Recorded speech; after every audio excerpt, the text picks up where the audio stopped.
You are, sir. You're... Peter Withers. And this is your son? This is my son, yeah. And you've been farming all your life? No, I farmed up for the first half of my life. The last half I've been running a boarding kennel for 30 odd years now. And ploughing. Now to start with, your son dug wood farrow. Yes. Which I've got, and he dug it one side and then out the other. What's that called? Well, that's called the split. You have to cut all the ground. There shouldn't be any ground uncut because it will grow. So you go up and turn one furrow one way, you come back and turn the other furrow the other way, so that your ground is then opened out. Then you have to fold it back in as neatly as you can. So then you make another, then you start ploughing then? Well, and then you're going up the first time? In our case, which is, I sort of instigated the idea, he likes a different way of striking, but I think the best way is that once you've been up and you've come back, then you chip in, what we call chip in, with your back furrow, so that you're forming a mound in the middle of your split.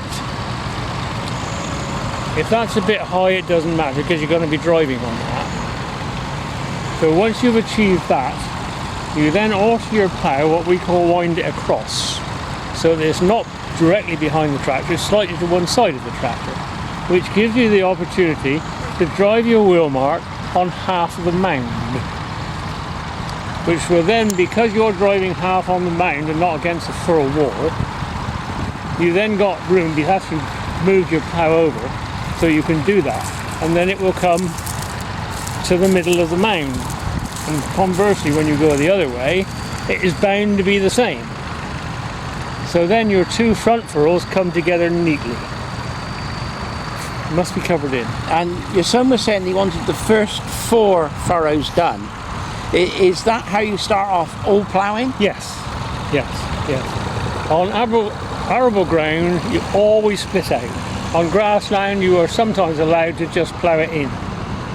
But we don't get grassland. We've got a job to get stubble ground. But he has done particularly well, although I wouldn't tell him to at this stage, because the next pitfall is after you've come down and gone up with your 2 main furrows, putting it on the middle mound, you then have to go round again, and the pitfall is that you have a job to match your strike out, to match the first 4 furrows up 2 and 2.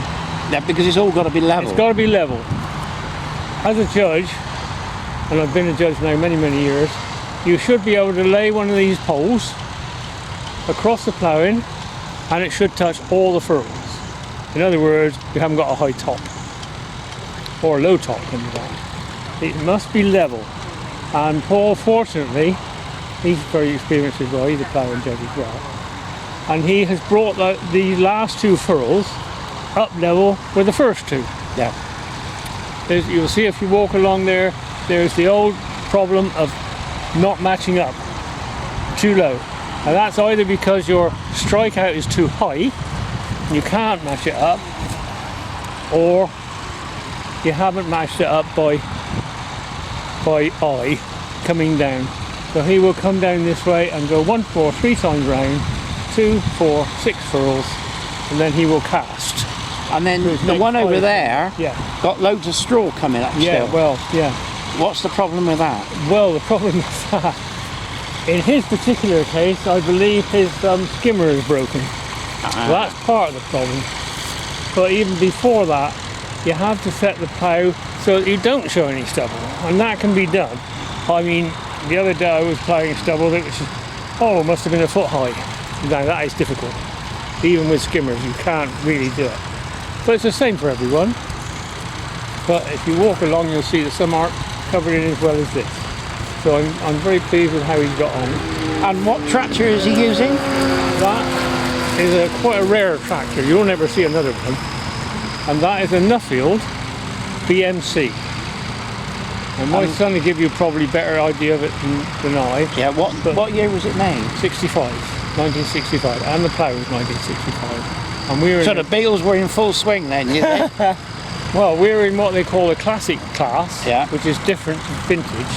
It is a vintage, but you call it classic. And that means that you can have a wheel on your plough. You can have accessories like being able to wind the plough across. You can have skimmers, but you can't have bob chains. For some reason, the powers that be say you must never use bob chains in any competition anymore. Why? I have no idea. Yeah. So that's Give it a level playing field. Excuse the pun. I don't know, but I mean they're such a good job when they're right. They have to be set right. But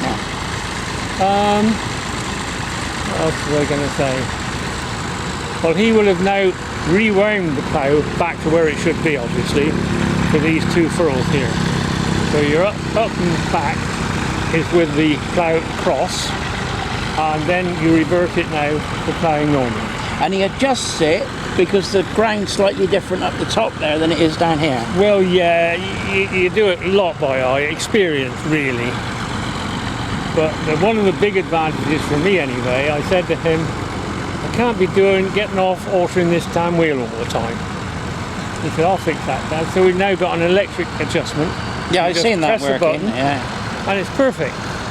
The benefit is that you can alter a little bit. Yeah, as you're going Or if you along, go yeah. a bit too much, you can put it back. Otherwise, you're on and off that tractor all the time. Although it's a nice little tractor for me to get on and off.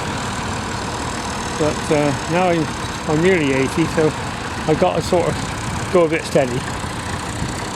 But Anyway. I do some and he does some. Thank you very much for talking to me. Okay, thank you very much.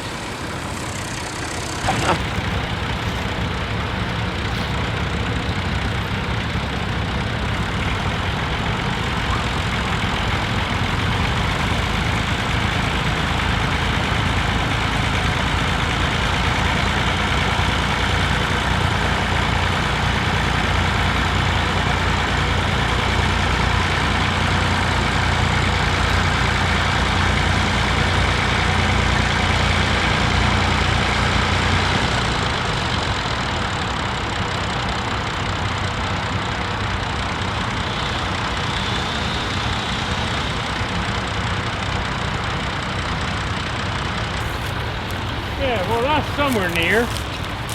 Somewhere near. I don't say it's the best, but it's somewhere near. How it could look.